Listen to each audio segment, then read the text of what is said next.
Okay, just so I can double check.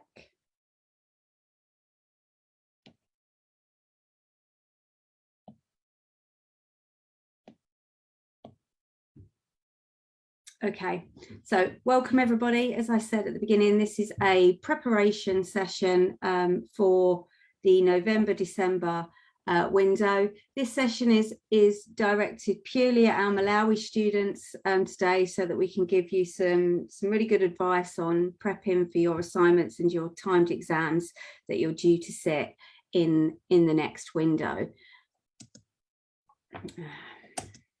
Okay.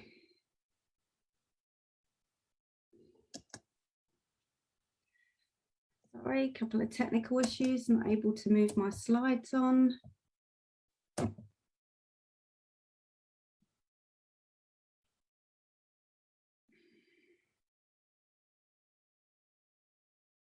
Okay, the agenda then as it looks is that we're going to walk through the Student's Guide to Lost Learning Time.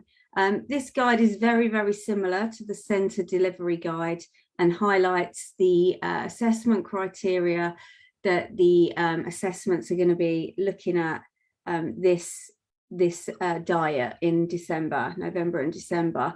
Every unit's in there, so the assignment and the timed exam units. We're going to then go back over some of the basics that you need to consider to get things right for assessment. I'm then going to hand over to Simon, who's going to look at evidence gathering, avoiding academic malpractice. It's going to go through some tips for exams and other things to consider if you want to increase your grade level from a pass to a merit and a distinction. We'll then kind of summarize everything and leave you with a slide of useful tips. And then any questions that have popped into the chat or been fed back to me from the Facebook live stream, we'll then answer. We will send the slides round to our centres so that they can go back through them with their students if they want to at a later stage. And as we said, this is being live streamed and recorded, and we will send the recording round to our centres as well. Okay. All right, so I'm going to start with just flicking through the Student's Guide to Lost Learning. It looks like this.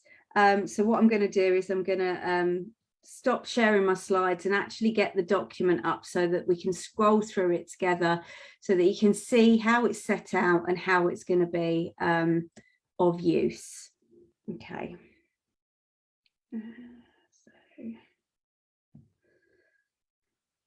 Bear with me one moment. So it's this document here. Okay. Okay, so I'm just checking. Simon, can you see that lost learning document now? Yes, I can. Okay, perfect. Thank you. Okay, so this is the guide that we've got to lost learning, and this is geared towards students. So it's written so that students can go through this and see for each of their units which assessment criteria are going to be assessed. Now, there's some important things to note with this. We're not suggesting that you only study these assessment criteria. That's the key thing. We do want you to look at the syllabus and look at the study guide for the whole of the units that you'll be doing in this phase. However, we do realise that due to COVID and the ongoing sort of situation with the pandemic, that some centres have been open, some haven't, some students have missed learning. So the idea of this is to sort of show you the exact areas where you'll be assessed in the next window, but not for you to not study the whole syllabus. However, if you're starting to run out of time, you can move your focus to these areas. I will stress though, if you don't manage to look at the whole syllabus, you may find it difficult to get merit and distinction marks. That said though, we want to keep you on your learning journey. We want to support you during the pandemic. And so we've produced this again so that you can really focus your revision when it comes down to that end time, when you're either prepping your assignments or you're revising for your timed exam. So this is only in conjunction with the next window, which is the November-December assessments.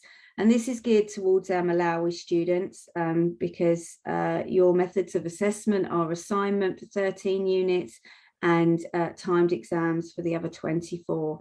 It also states there that when you're using this document, you will need to look at the ABE syllabi for each unit and the study guide as well to make sense of it. So it's a fairly simple guide. It highlights the learning outcomes for the assessment window and each unit. So literally you'll see each unit. So level 3, we've got 1 unit only, which is the 3 UBE, which is business essentials. And then you'll see all of the level 4 units listed. So as you'll see here, you'll see how many questions you're going to be asked, how many mark each question gives, and then the associated syllabus assessment criteria number. For the timed exams, you'll see assessment criteria. So learning outcome 1, anything with a 1 in there is learning outcome 1. And so this is 1.4, which is assessment criteria 1.4 under learning outcome 1. For the assignments, you'll only see the learning outcome because assignments you get more time for. And also we're looking for a bit more depth across the learning outcomes. So you'll see which learning outcome each question relates to. And so because you're given more time to prep for those, the expectation would be that you'd look across the whole learning outcome. So this is basically how this document is laid out. It gives you each unit, and then it gives you the syllabus criteria number. The key thing to look for, I would say, in this document is look at the number of marks. Okay, so question 3 and 4 on this top one for UEO is 30 marks. So that's more marks, obviously, than question 1 or 2. So the expectation would be a more detailed answer there. You'll know from exam papers in the past that there's a key sort of answer booklet, and on the paper there's a guide again to the marks that are available for the question. So always look at the marks, and that'll indicate how large your answer should be, so how much percentage of your answer. So with question 3 and 4, they equate to 60 marks. So that's going to be, out of those 2 questions, 60% of your marks will be spent on those particular questions. So you'll see that this guide covers every single unit that we've got in there, assignments and the timed exam ones. So these have already been published. They're on the portal. I think there was a link on the website as well, and the emails for these have gone out. If you're struggling at all to find where they are, just get in touch with us, but please do look on the portal first because they've all been posted on there.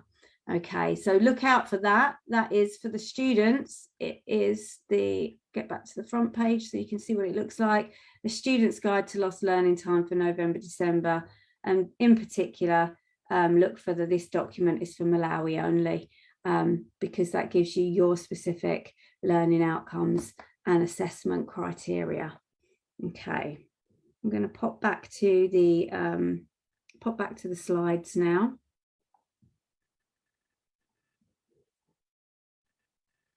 Go back to. Okay, so as we move on. Okay, so now what we're going to do is we're going to work through a bit of a reminder on what you need to do when you're setting yourself up for assessment. So it's about getting all of the basics right. And some of the information we're going to give will relate to the assignments, and some of it will relate to timed exams. So I'll try and point that out as we go through. A lot of this is a recap from previous sessions that we've done, but feedback from yourselves has suggested it's really useful, especially just before a session, for us to go back over it. Okay, so this is for assignments only, and this relates to the organisational summary. So what we're looking for is for you to actually do one. Okay, so if there's a summary of the business that you're talking about, or the organisation that you're talking about, right at the front of the assignment, there's directions on what needs to be covered in that. The word count doesn't count into your overall word count, but we do want it to be about 200 words so that we can get this information that's highlighted here. So as the bullet points suggest, the name of the organisation, the size, the main markets, examples of products, competitors, as you can see there. The key thing is that we want you to look at the questions in the assignment and make sure that you pick an organisation that's going to enable you to answer those questions. So I'd always advise you to flick through the assignment, have a look at the types of questions, and then have a think about which organisation you can choose that will give you the best shot of answering those questions. Some organisations are small and it would make it really difficult for you to answer some of the questions or go into enough detail. And some organisations are so huge and so global that you then wouldn't be able to localise it enough and get enough description. So your centre will help you with looking at typical types of organisation. And it could be that you pick an organisation and you're doing a couple of assignment units and that organisation works for both. That's fine. But as I said, always look at the questions and check, does the organisation I've picked allow me to answer these questions?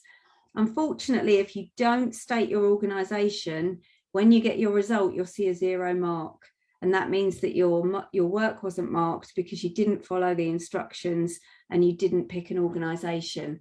And the reason we need you to do this is because ABE qualifications are designed to show that you've got knowledge, but also that you're able to apply that knowledge to a given situation. And that's why we design our assignments in this way, because it allows you to apply your knowledge to an actual organisation rather than just sort of give some theory dump around different elements. Okay, so I think I've talked about that enough, and I think I've highlighted that avoid a 0 mark by including a really good relevant organisational summary. Oh. Okay, it seems to have frozen again, bear with me.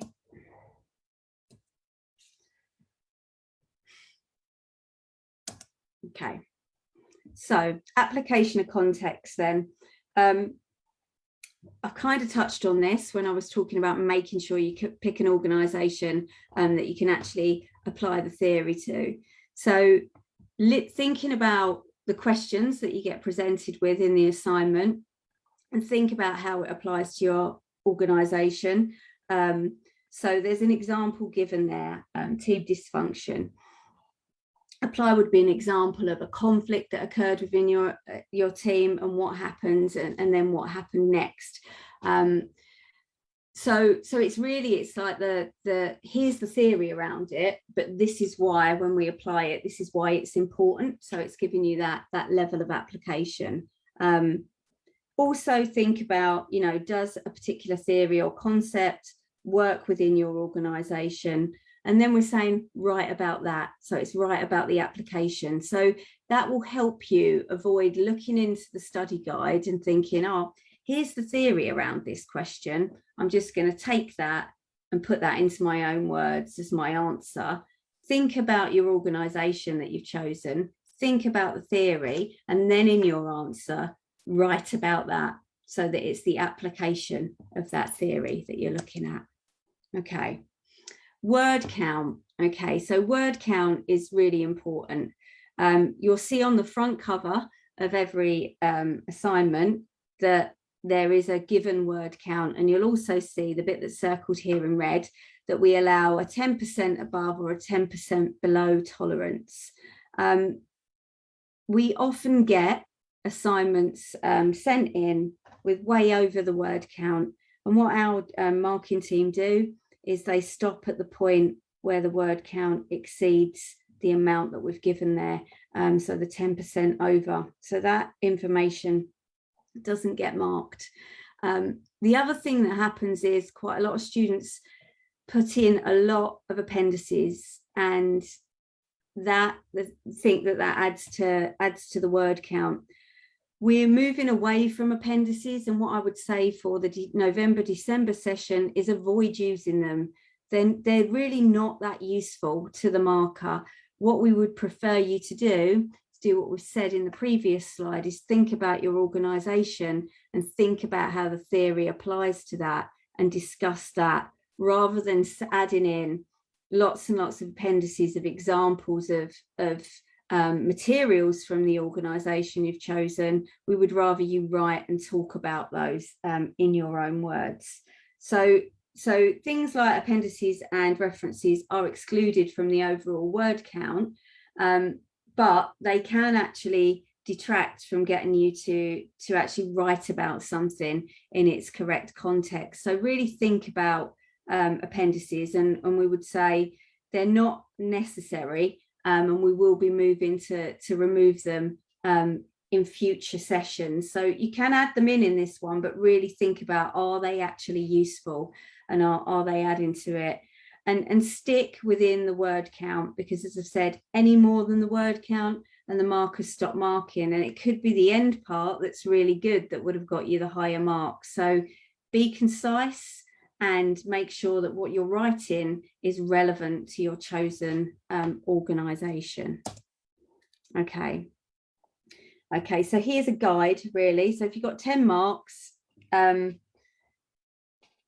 about it in terms of, if I made worthy points, so 10 mark worthy points, and the more marks, the more points that you need to make. So I'm not saying to get 30 marks you need to make 30 different points about a question, but it's just about the volume. So when you're thinking of breaking down your word count, as you're preparing your assignment, look at the word count for each question. And then when you've finished writing your assignment, go back and think, question 1 was 20 marks. Have I written more in question 1 than I've written in question 3 that was 30 marks? If you have, then you probably need to go back and adjust that and take less writing for question 1 because it's less marks, and more for question 3.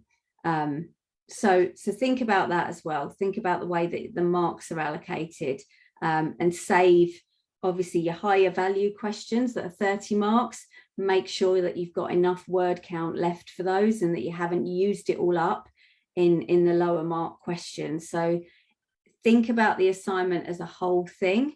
And although there's 4 tasks or 5 tasks, look at the amount of marks you get for each of those tasks, and make sure that when you look at your words overall, your word count overall, that it fits with those number of marks. And I would advise you to write it initially, if you can, in Word, because then what you can do is you can check your word count for each of your answers and check your word count overall, so that you know that you haven't gone over that amount before you save it as a PDF version. So this is something that is really important, because students could be failing units because they're writing too much, and some of the real quality input that they're putting is past the word count point where our markers stop marking. So be aware of that, and try to use Word to check your word count before you PDF it and send it in as your final submitted version. Okay, this may sound extremely obvious, but take your time, read the question and follow the instructions. It's really key that you follow instructions. So for assignments and for timed exams, there's always an instructions page, the first page, that goes through what you need to do in order to be successful at answering the assessment. So take your time to read that first of all, and then take your time to read each individual question and really think about, what is it the question's actually asking me for? So you might see a question and think that's about this theory, and then start writing about that theory and going down the route of a theory dump. That won't get you the marks. So you need to really, really look at the question, the command word used in that question is important, and we'll come on to that in further slides. So you need to break down the question and think, what is this question asking me? You've got the guide to lost learning, so you know which assessment criteria or learning outcomes the question are focused around. But then what you need to do is really look at the command words in the question and decide, what is it this question's actually asking me for? Is it asking me for a description? Is it asking me to explain something? Or is it asking me to analyze or compare? So look at those words, because they require different answers. They would require you to take the theory or the knowledge and answer it in a slightly different way depending on that word. So that's really, really important. For some of our assessments, you might need to include some slides. If there's any instructions like that, make sure you only include what you've been asked to include. Don't go over the top. If it's 8 slides, deliver 8 slides. Don't deliver 10, don't deliver 6. For other units, so project management, I'm thinking about, you might be asked to choose a project that would run for a minimum of 3 or 6 months to answer your questions around. So make sure if you get asked for anything additional other than your organisational summary, that you also think about that. So you don't say pick a project which could be really, really small, and so you wouldn't then be able to answer the task questions around that. So it's really, really important that you take the time to read the instructions and read the questions. And it says there it's applicable to all assessment methods. So for assignments, it's the main instructions, and we've said like the organisational summary, and then there may be individual things like project management where you need to go into a bit more detail. Timed exams, it's really answering the question that's asked, so really focusing on those command words and making sure you don't just do a theory dump overall. Okay, talking of theory dumps leads me nicely onto the next slide. What do we mean by theory dump? Well, what we mean is that you go through the study guide, or you go through your wider reading, and you see a question and you think, oh, that relates to I don't know, forces 5 or something like that, 5 forces, and you get fixated on that and just tell us about that theory. It's not what we want you to do. We want you to apply the theory to answer the question rather than just regurgitate the theory. So when we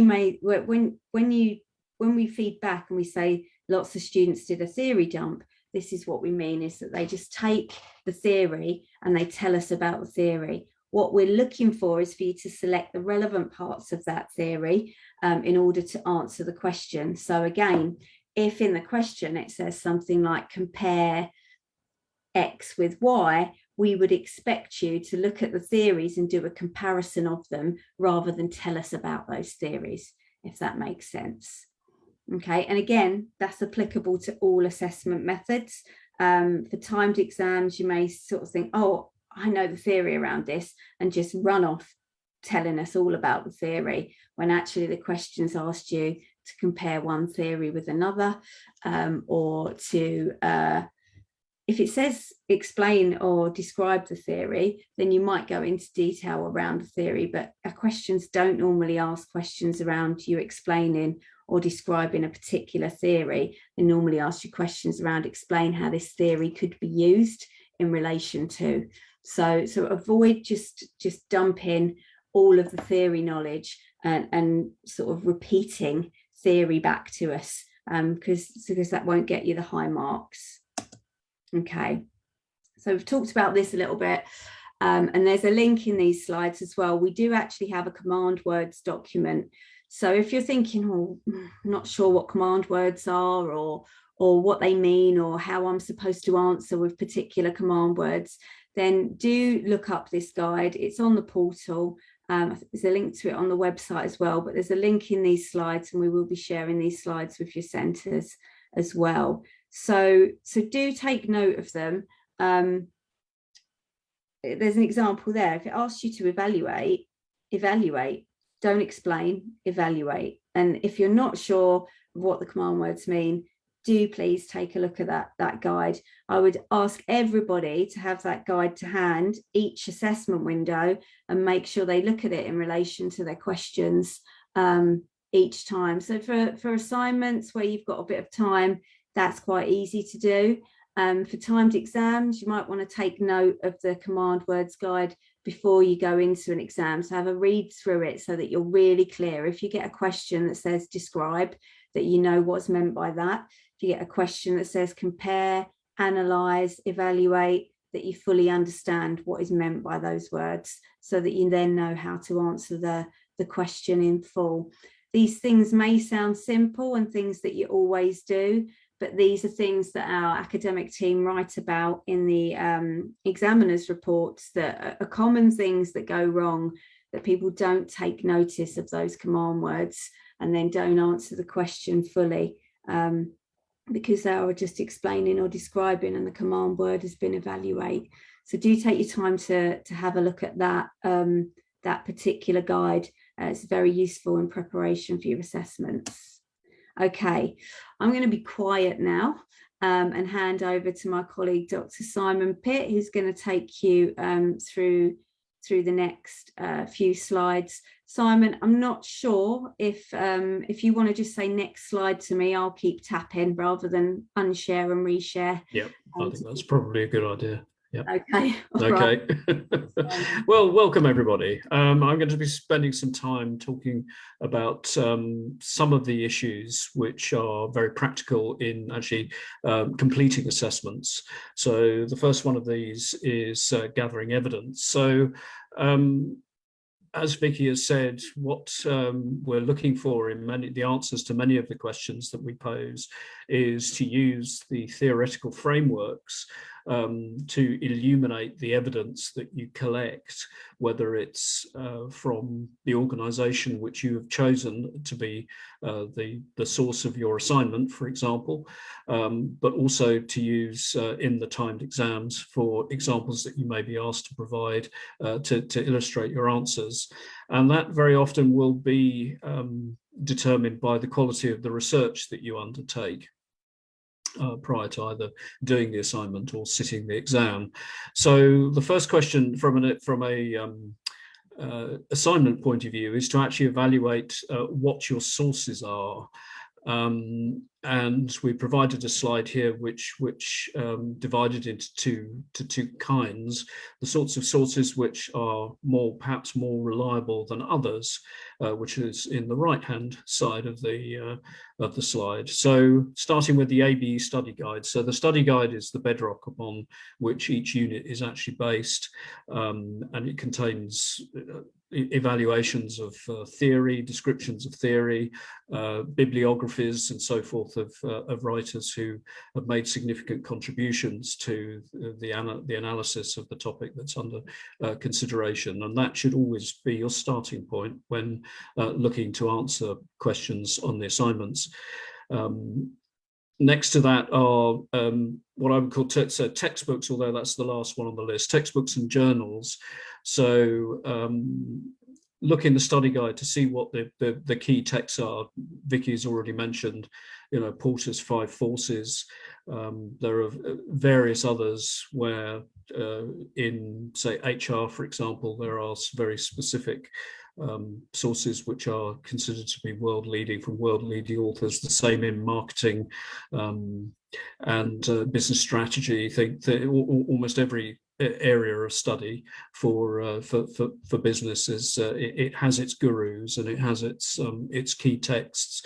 Some of these are espoused in journals, so think about where your journals come from. Open source, Google Scholar, the library, if you have access to that, and the journals specifically are going to be theirs, which are going to be what we call peer reviewed. So it is not simply the opinions of XYZ person. It is based on solid research, which is then critiqued before publication by other experts in the field before publication. Things like, for example, the Harvard Business Review, the Harvard Journal of Economics, various others.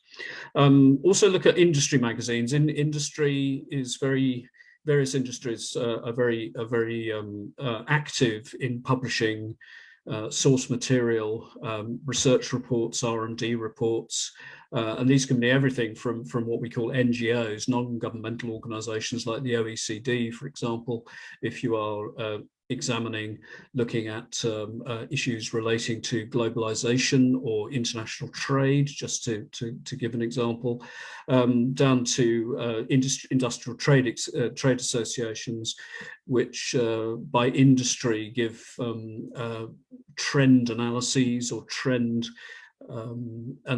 evaluations, which are always very useful.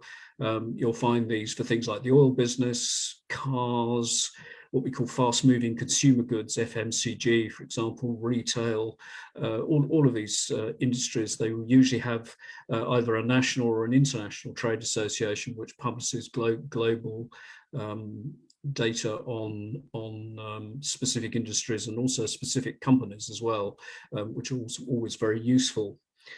Published reports and research, we've touched upon these, that you do have significant journals of information which can be published by organizations, for example, like the World Bank, the OECD I've already mentioned.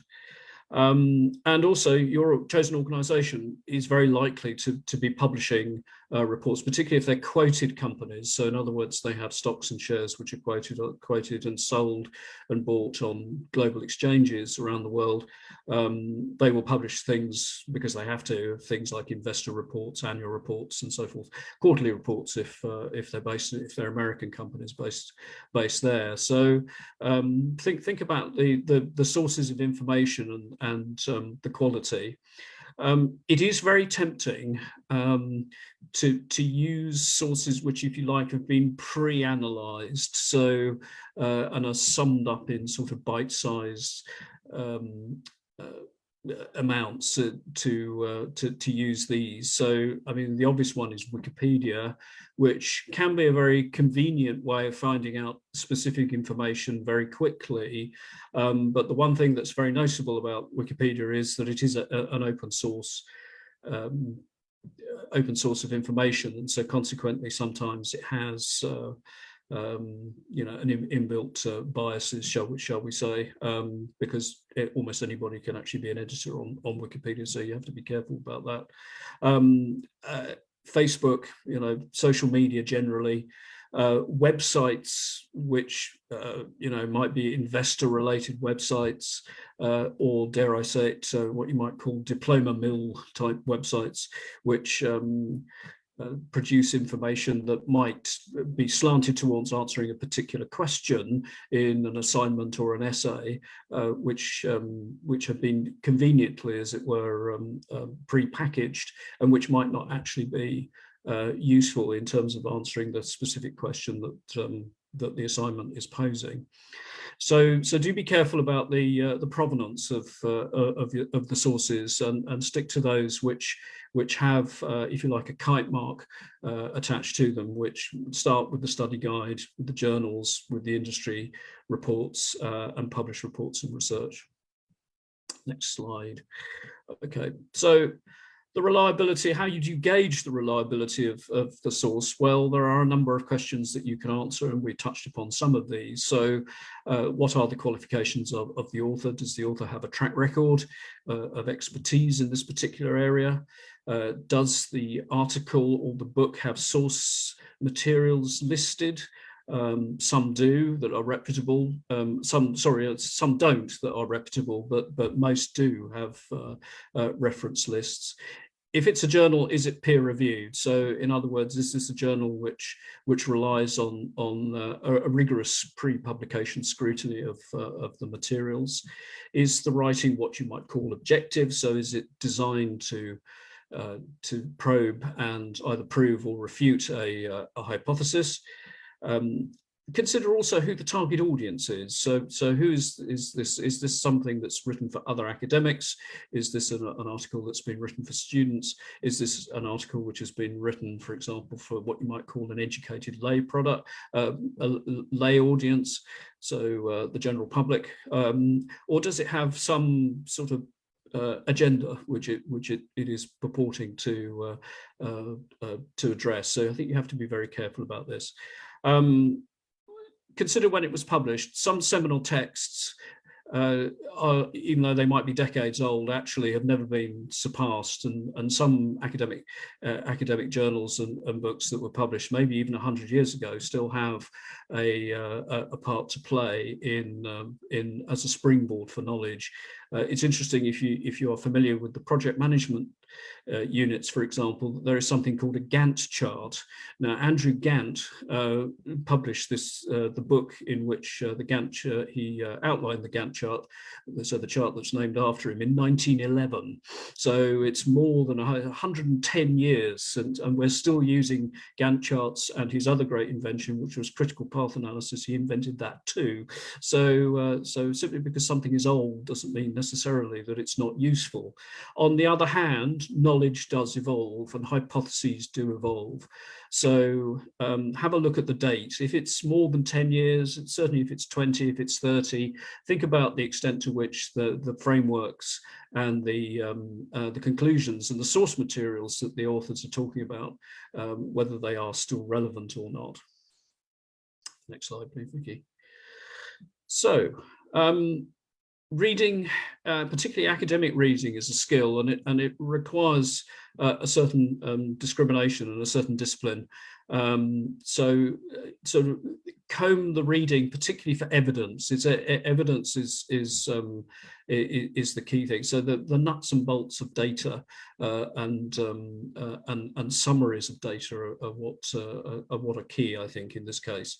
So if you're evaluating an author's work, state a few principles. So one is, what was the main purpose of the article or the study, and state this as accurately as possible as to what the author is trying to do, while at the same time be succinct, because, as Vicky has already pointed out, one of the things that we don't want to do is to find that in fact we've engaged in a theory dump, so a description. So pick out the really key points. So if we're talking about Porter's 5 forces, all we need to know, it's quite a long book actually, that book on his book on corporate strategy, nearly 500 pages long, I should think, but a succinct description of what the 5 forces are, I think, would suffice in any strategy change question that you might be attempting. What are the key questions that the author is addressing? So what's the hypothesis which the author is trying to test? And identify the key questions in the mind of the author when they actually wrote the article or the book.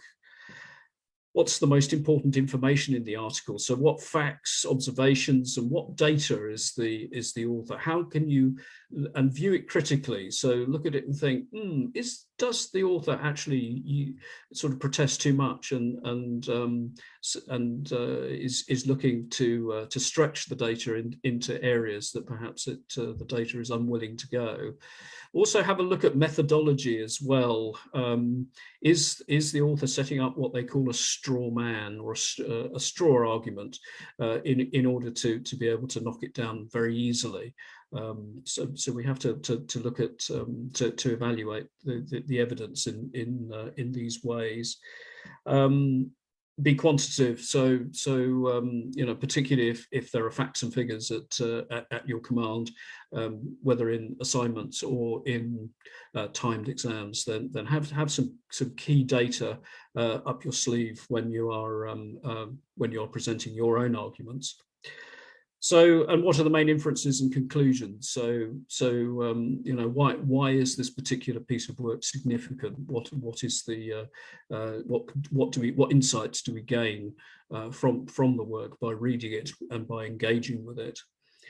And finally, if the author is right, or if the authors are right, then what are the implications? And particularly, how do the author's implications what bearing do they have on the chosen organisation that, or the organisation that you have chosen to to illuminate. Does your organisation demonstrate, even though it might be a sample of one, does it confirm what the authors are saying, or does it challenge what the authors are saying? Is your organisation the exception that proves the rule?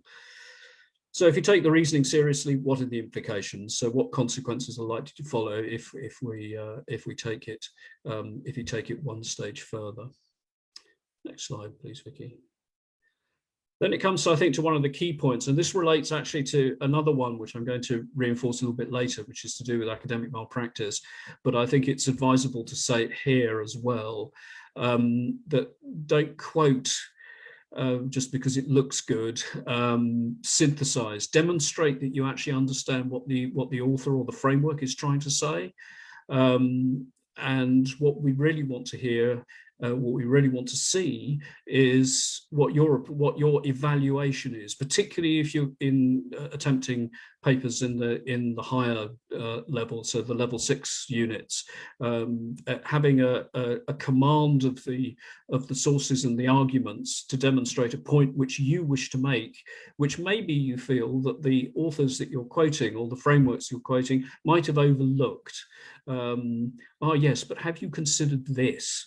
You know, this shows that you are alive to the possibilities that the information gathered from your chosen organisation has thrown up, but also it demonstrates that you have a command of the necessary theoretical frameworks as well.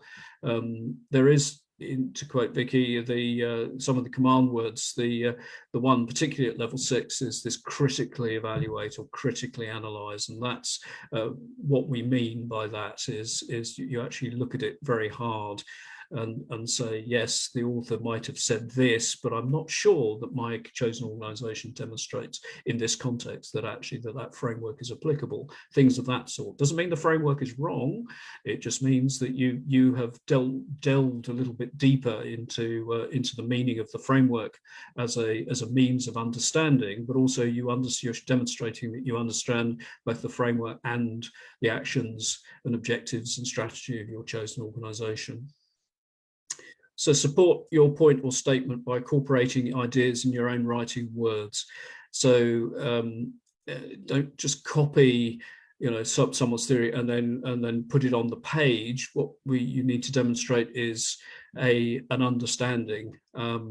So you can present new ideas based on your interpretation, involve more than one source, compare different materials, highlight the similarities, but also the differences. So all of these things, and make connections between different sources. XYZ said this, but ABC also said that, and that's also applicable too, or that's not applicable at all, as you can see from the evidence generated from my chosen organisation. Next slide, please. Now we come to the topic that I look after, which is academic malpractice.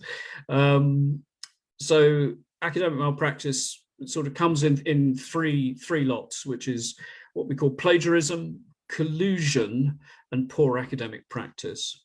The message is very much in assignments, less so in timed exams, where you should be under examination conditions. So I think this is less applicable. But within assignments, avoid plagiarism wherever you can.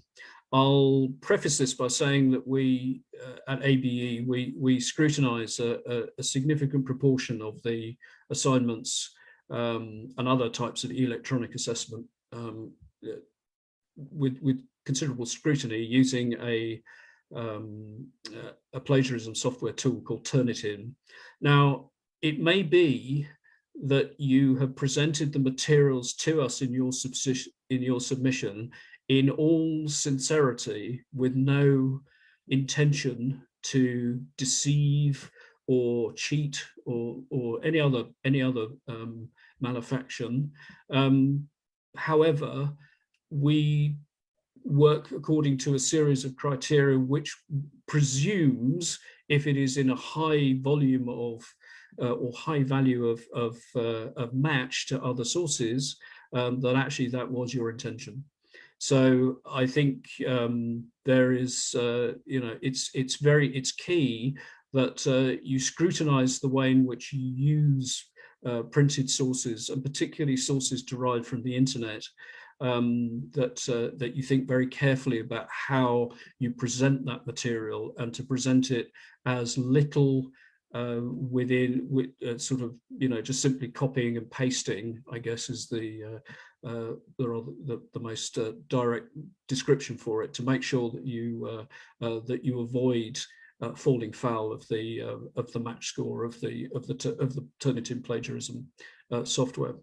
So, as a general rule, don't copy anybody else's work, and we'll talk about collusion a little bit further down, but don't conspire with others to produce similar pieces of work. It simply won't work.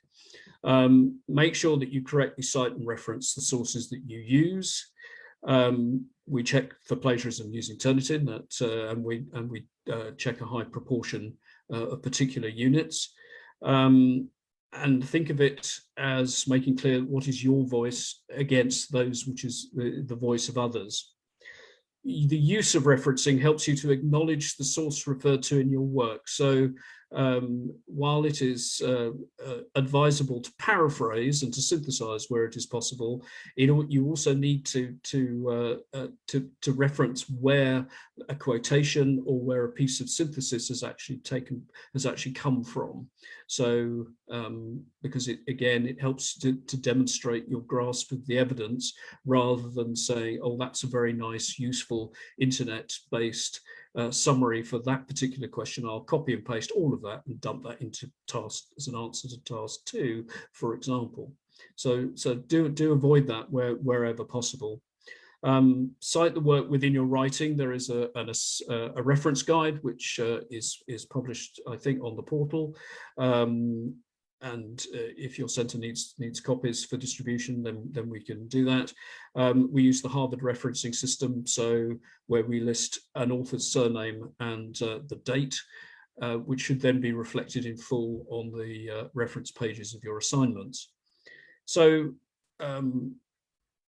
add the source of the reference. So Hackman, in this case, 2002, why teams don't work, etc., with the page number, if that, and the publisher where that's known. Okay. Collusion. Now, collusion is an act where it involves at least 2 people either sharing a common source or set of sources, or that they copy off the work of a third party.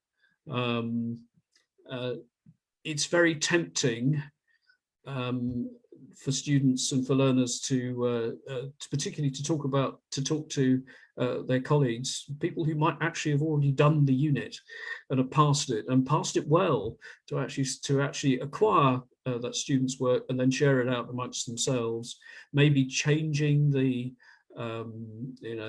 organizational example at the front, and maybe a few choice phrases throughout. But unfortunately, Turnitin will spot this, because it will see a fundamental core source, and particularly if you acquire the work off an ABE student, it will be able to identify the ABE student that you got it from. So it is absolutely advisable not to indulge in this form of cheating, because it just gets picked up so quickly. Don't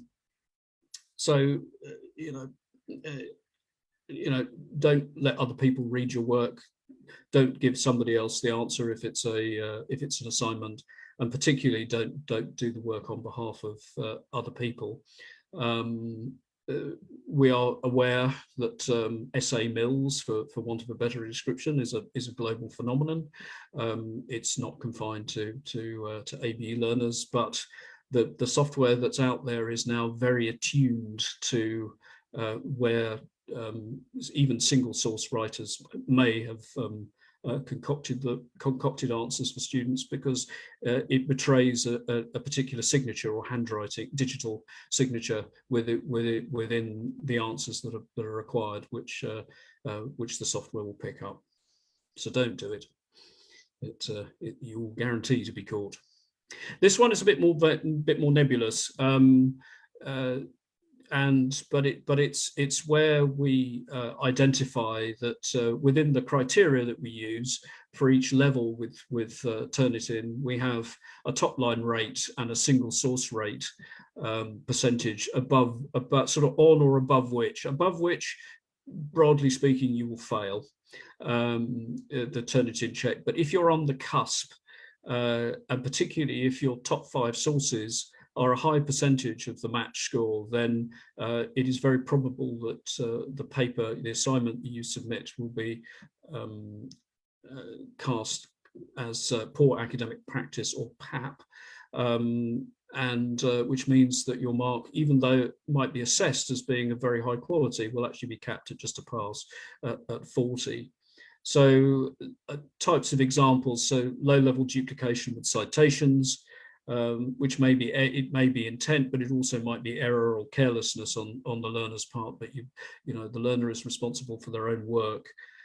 Passing off some ideas as if you're your own, so very poor referencing, synthesized work which quite clearly belongs to a cited author rather than the learner themselves, but is unacknowledged in the references. And so be aware that again you may not submit an assignment which with work which intends to collude or to plagiarize, but actually that the software is behaving in such a way that it will detect what is likely to be a score around about the maximum allowed for that level. So do be aware to make sure that the referencing is crisp, that it's relevant, and that any synthesis of ideas is acknowledged in either a footnote or in the reference. And then again on the exam day, don't try subterfuge.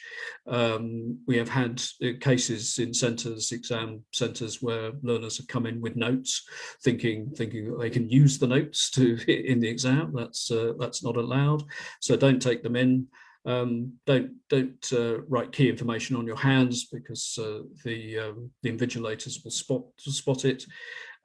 You'll be far enough away, probably with in-country COVID restrictions, that you won't be able to copy each other's work, but don't attempt to do it. And certain electronic devices are forbidden. So sneaking in a mobile phone to look for that reference theory or theory reference or key piece of data, again, the invigilators are very likely to spot it through the routine surveillance that they undertake.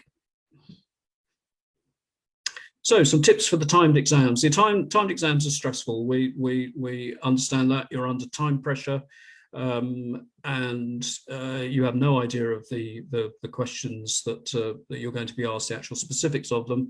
Although, as Vicky has said, we are giving some pointers to the types of to the specifics of the subject area within each unit that is likely, not absolutely guaranteed to come up, but is likely to come up in the timed exams.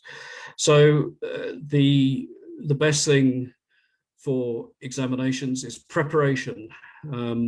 So be diligent, ensure that you attend the lectures where they're provided, keep your notes in a consolidated order, make things memorable, do key cards very often, memorize it through writing on a series of cards, the unit principal theories and specific data, and any company examples that you might happen to think would be relevant within a specific context.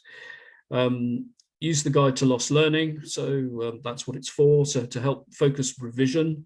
But the best advice for high grades is actually make sure that you've covered all of the syllabus. You're aware of all of the key concepts and the key writers, and that you have some example data to mind that you can recall in order to illustrate specific points, which is either specific actions done by companies or specific market data or general global trends or national trends. Plan your time, set targets for revision. Don't do it, set everything for the last minute. Pace yourself, make it cyclical. So what you start with at the beginning is that you're still iterating it at the end so that you haven't forgotten it. So put it on a cycle. Don't think to yourself, oh, I've covered that. I did that 6 weeks ago. That's guaranteed to that by the time you get into the exam that you'll have a memory fade and you won't remember. Switch off distractions. This is a difficult one. The phone is a lifeline in many cases, but there are times when you need a rest from it. Don't study for significant amounts of time all at once. Do take the breaks, and do read the study guide. That's if you're going to read one thing as preparation in the last weeks, then make sure that the study guide is very familiar to you, and that you spend a lot of time on that. But then broaden out the reading to relate the study to the world in which you live. So these are all, and be calm. That's the other thing. Try to be in command of the situation when you actually get into the exam room. So one of the things that's a technique that's very useful in dealing with exam topics is to think about it in terms of what we call mind maps or concept maps. We can look at any subject in terms of what its core proposition is. Strategic change. Well, strategic change, if the subject is strategic change, for example, then there are a number of key concepts, one of which we've already talked about, Porter's 5 forces.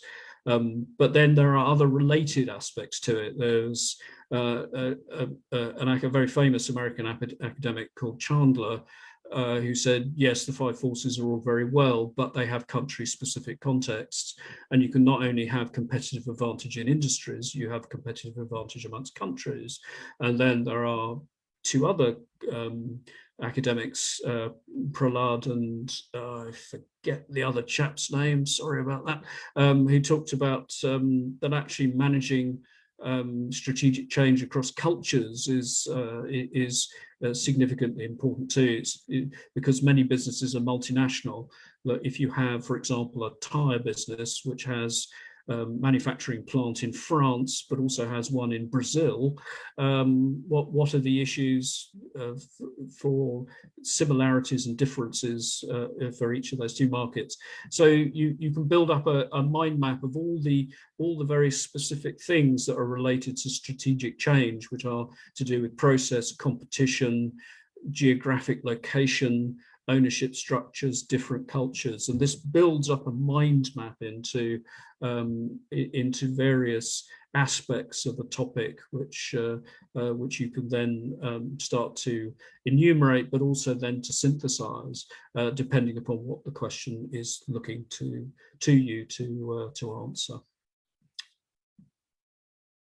So on the exam day itself, this might sound like motherhood and apple pie, but it's well to remember. It comes back to this whole being calm business, and I'm sure on the day you will feel, I suppose, anxious or anticipatory. At the very least, the adrenaline starts to run after a while, but harness that to good effect. So again, it comes through preparation and awareness. So what are the examination guidelines, even down to, really daft things like, where is the exam? What are you doing on any specific day? What time does it start? All those sorts of things which you think, oh, I've got all that covered. And then you find to your horror that in fact you haven't. So do be prepared with that. In terms of the actual examination, once you get inside the exam hall, this will be explained at the start of the exam. Again, arrive in plenty of time. Lastminute.com doesn't really cut it in this situation. and make sure you've got all the necessary bits and pieces that you need, particularly the ID, without which I believe you will not actually be allowed into the exam room. Again, taking up a very important point that Vicky made earlier, which is have a look at the questions. So read the questions, look what the questions are asking for. Spend at least 5 minutes on this. You know, you might think you're up against the clock, but you'd actually be more up against the clock if you realize 3/4 of the way through that actually you've answered the wrong question. You know, so things like that. So the preparation you make at the beginning is actually going to help you manage the time that is available, because it's really what it's all about. So allocate the amount of effort that you're doing to the marks per question. So if as Vicky said, something is worth, 2 questions are worth 30%, and like 4 questions are worth 10% each, then you're going to be spending more time on the 30% questions than you are individually on the 4 questions that are worth 10% each. It's also worth noting that you don't necessarily have to answer the questions in the order in which they're printed. What matters is that you cover each of the points which are being, each of the tasks which are being asked for. And do make sure that you actually have enough time that you can actually answer all of the questions. As it says here, that some marks are better than none. And once you add everything up, you know, it's if it's 5 tasks and you've answered 4 but have run out of time for the 5th one, that 0 is not actually going to help you to get over the line of either a pass, a merit, into a merit, or into a distinction. Whereas if you've managed to devote enough, even a small amount of time that may say get you 3 marks, it might make all the difference. So do think about how you manage the time and practice. You know, we have past papers, you know, we can that are available for you to practice how you deal with this. Again, certain things don't really apply as significantly in timed exams as they do in assignments. So the referencing, you don't need to put in the references at the end, but if you can remember that, you know, Porter wrote a book on competitive advantage. I think it was published in 1985. Then so much the better. Next slide, please. Right, marking. So assignments, OBE, open book exams, and timed exams are all marked differently. Okay. So open book doesn't quite feature in this for Malawi this time, but you have a number of weeks to prepare, like the assignments. So you have 8 to 10 weeks for an assignment. So the depth of the relevant synthesized content is going to be what you're going to be marked on. The quality of the referencing, the applicability of the references, making sure you have a chosen organisation, and that organisation is described within 200 to 300 words to give us an idea of what, where, how, etc. All of these things are going to be germane to getting a high mark in the assignments or the open book exams if you're doing them. Timed exams rely on recall memory. You don't have the materials to hand, obviously, for reference, and referencing is not a high expectation. So again, it's the grasp that you have of the subject matter and the grasp of the essentials of the theory and the application of company or specific examples to do with in business to illustrate the theory is going to be of paramount importance. Yeah, there was one additional thing that I was going to say, and it's completely gone out of my mind. Sorry about that. Oh yes, so a number of things that you will have noticed is that for those who have who did it, who may have done timed exams in the summer window in June, is that at level 4 there are no longer the multiple choice questions, and also that the sort of the bite-sized questions of section 2 now have disappeared as well. So what you'll have is one question per learning outcome stroke a chosen assessment requirement. And there is a similarity between these and the questions that are asked for the open book exams, but they are different, and we do acknowledge that there are differences in the way in which the conditions under which those two assessments are created, as it were, by the learner, or answered by the learner. So it is important to be reassured that we are aware of what those differences are, and we do make adjustments on the basis of the condition, taking into account the different types of conditions that pertain. And I think just to add to that, there are different mark schemes for those, so they're all put together with the format of the assessment in mind and the way that the marks would be allocated. Thank you, Vicky. Okay, so as a final thing, as bringing this all together, we produced a little guide, as it were, to illustrate how marks might be awarded depending upon the answers that are given to consider a specific question. And the example that we chose, if we look at is COVID-19. So this follows to a certain extent the mark schemes is the grading differentials, as you would see in the syllabus documents for each unit, where if you just said, okay, so if the question was evaluate the impact of COVID-19 worldwide, then if you say, well, there was a virus, then that is a good start, but doesn't really tell us very much than that which we might say that we already know, so is unlikely to score very highly. If you have an embellishment to that said that there was a pandemic caused by a virus and people caught the virus and many people died prematurely, then that's correct, but is not particularly analytical, so it's more descriptive. So it's okay for a pass. Let's say we're looking at level 5, is okay for a pass, but no more. This is obviously very a simplification, but you get what we mean from the stages of sophistication. So a better type of pass is going to be that there was a global pandemic caused by a virus called COVID-19 or coronavirus. A lot of people caught it and died prematurely, and these are the steps which governments, health authorities, etc., are doing about it. There is some evaluation. So here is cause and effect, and there is some illumination on the causes, some of the causes and some of the effects and some of the implications of those effects.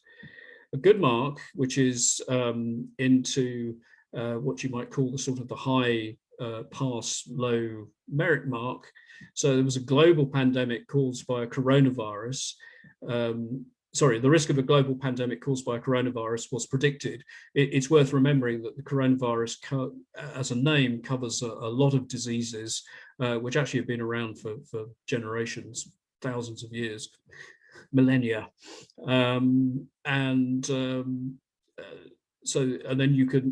Which gives it context. So the 2020 pandemic was caused by COVID-19, which is highly infectious. So we talk about the R rate. And where the R rate is greater than 1, you can have you can expect exponential levels of infection, and the reactions of governments, health organisations, NGOs, companies, individuals, to this. So it's evaluative. So you have cause and effect, but more detail. So it's more illuminating. To get sort of what we call awesome marks, so anything between a high merit and distinction, you are starting to apply critical analysis. So a dynamic global economy high transmission rates, caused the rapid spread of a highly infectious corona environment. It was caused by people on airplanes. The global pandemic is a function of globalization. The fact that we are an interconnected world. So you have reactions and possible solutions. So that's critical analysis. It's tying a specific fact and a specific process to a specific theory in economics, which is in this case dynamic internationalization of markets and globalization. And then we put here academic style. So this is your distinction plus. By looking at the evaluation of the government and other agency actions. So the causes of the pandemic are perhaps not going to be solved by the development of a vaccine. A vaccine might not actually be the magic bullet. And how actually the tackling issues that are associated with much with globalization, such as poverty, lack of public health, can prevent future pandemics, and any recommendations that might arise out of that analysis. That's original and it's critical thinking. And at this point, I will like to hand over back to Vicky. Thank you, Simon. To summarise. Okay, I'm aware of time. We did start a little late, so we are just running a little over, but we are very much nearly at the end of this. So thank you to those that have stayed watching. But as we've said, this has been recorded, so it can be watched back. Okay, so just a summary of everything we've covered, and just a little reminder on the top one there that a lot of today's information that we've given to you has really been around an area of the ABE way, which links to integrity. So the information Simon's given about avoiding academic malpractice, we hope now that you'll be aware of the different types, and that hopefully now you won't unintentionally commit academic malpractice, and see that acting with integrity is key to sort of upholding the quality of your ABE qualification. The other key thing to take away from this is answer the question. So take your time, read the question, look at the command word. Are you doing what you're asked in the question? Keep to the point, don't add in some waffle. If you really don't know, if you're in a timed exam and you think, I just can't remember, try to stick to the point and answer to the question as much as possible. As we've said, even if you get only a few marks for answering a question that you don't really remember or understand, it could be a few marks that make the difference between a fail and a pass. So always attempt to answer the question. Keep to the word limit. Okay, so really have a look at the word limit and how many word marks are given, and if you're creating your assignments in a Word document, do a word count check before you turn it into a PDF and submit it. Quality and quantity of references, so appropriate to the assessment method. So as we said, your timed exams, if you can remember, the theorist and the date or the book that they've written, great, but you don't have to go into Harvard referencing. For your assignments, we'd expect your referencing to be spot on, and so we'd encourage you to read our guide to referencing, because it's all outlined there, how you reference a website, a journal, a book, it's all in there. So you shouldn't have any problem with that. And make sure you allow yourself time for the referencing section. Don't leave yourself a couple of hours before submission and think, oh, I've got to do my reference section. Give yourself time to create that before submission. Another key was synthesis of material. This will get you the higher marks. So demonstrating your understanding by linking theory to maybe your organisation, local relevance, all of those things that Simon spoke about during the session about how to synthesize your material and actually apply the knowledge that you've learned to show us what you've learned. A good way of thinking is to answer in the what and the why, and the what's really the important. So how does it all link together again? So that kind of links around the synthesis of the material. And then the last one, avoid academic malpractice. You'll know if you've been caught for academic malpractice because you will get a 1 mark so that your centre will be able to highlight that to you when on results day. Your centre get a list of your marks, and they'll be able to say if your referral has been down to academic malpractice, which we know you'll avoid now because we've covered it in detail in this session. Okay, some useful links. Again, these slides will be sent round to the centres so that you can actually use these. So we've got the command words links. There's some study tips. We've got a much longer session on YouTube, which is a guide to writing a great assignment or an open book exam. And it's broken down into different categories, and there's some repetition of what we've done today. So that's a great thing to watch before you start your assignments. And then just reminding yourself about the ABE way. So if you're feeling a bit stressed or a bit overwhelmed by the amount you've got to do, just have a read back through that, because that's been created in the image of our students that during this pandemic and before that have really sort of knuckled down and studied against the odds under a lot of circumstances. And so, you know, if you need a little bit of motivation, then have a read through that, because that's been created with all you guys in mind. You kind of inspire us with the way that you learn and achieve in difficult circumstances on the daily. So, you know, we're right behind you on that, and we're looking for you to be successful. So these sessions are designed to sort of motivate you to be successful and achieve your goals overall. Okay, at this stage we're coming to the questions point, but before I do that, I'd like to sort of just share the acknowledgement at the bottom. One of our academic team, Carrie Foster, she actually developed a lot of the slides that Simon and I have presented today, and if you watch back through the guide to writing a great assignment, you'll see a lot of those, and you'll see Carrie actually presenting those ideas in a lot more detail. So it's worth checking that out. That's the YouTube link that I left before. We did have one question that came via the Facebook stream, and it was a question about our timed exams and why we've changed the format.